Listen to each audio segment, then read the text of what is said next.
let's jump right into our lead story of the day with Peter Doocy of Fox News questioning Karine Jean-Pierre on a few range of topics. Let's go ahead and roll the clip.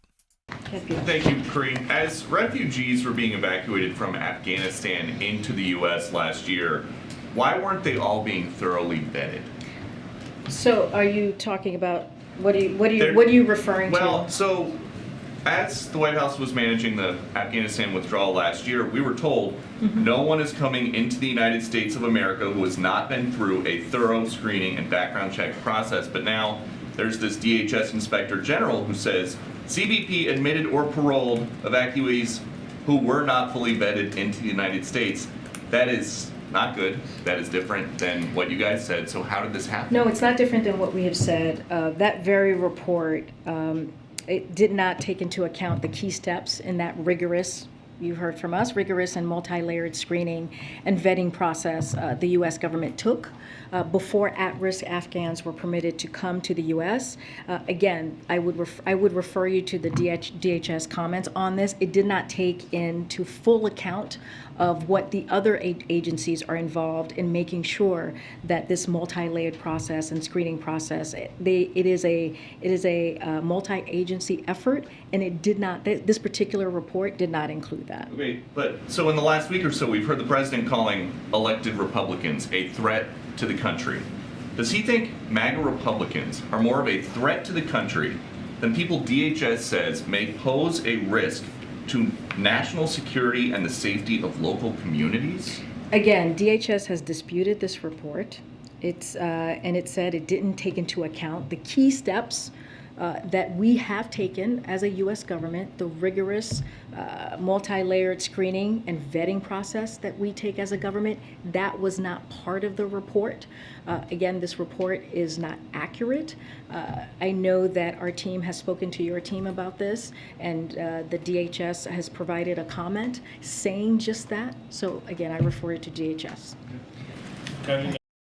You know, I think there could be more pushback here from Peter Doocy.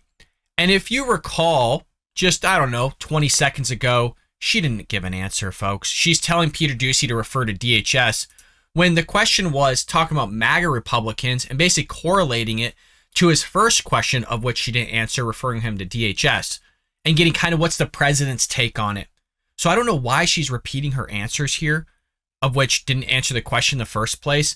And it kind of seems like she's throwing the Inspector General of the DHS under the bus, furthermore, CBP as well under the bus, and telling us, oh, well, there's a rigorous process here going on. Folks, honest to God, do you really think there's a rigorous process going on?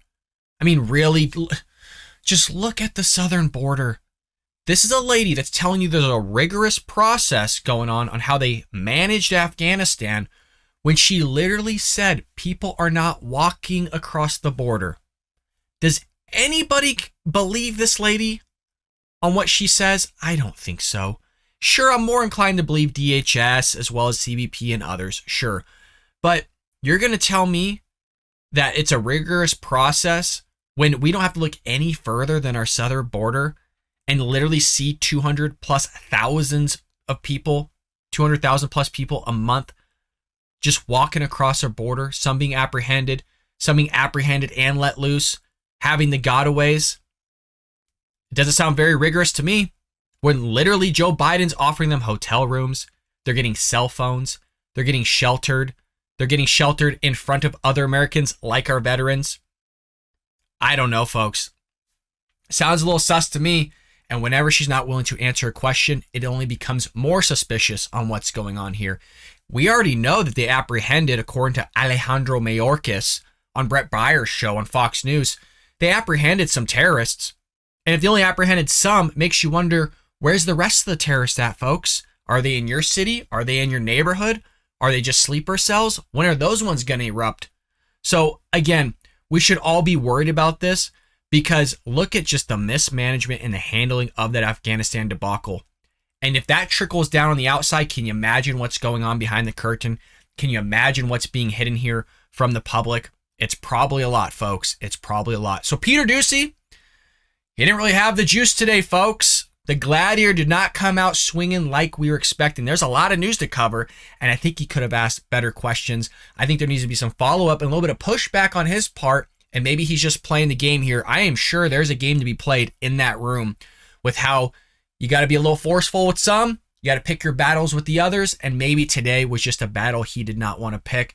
Seemed like she was a little bit ready for those questions as well, folks. Seems like she knew it was coming, and there's a little bit of conversation between Fox News and her and Peter Doocy's team in terms of that report.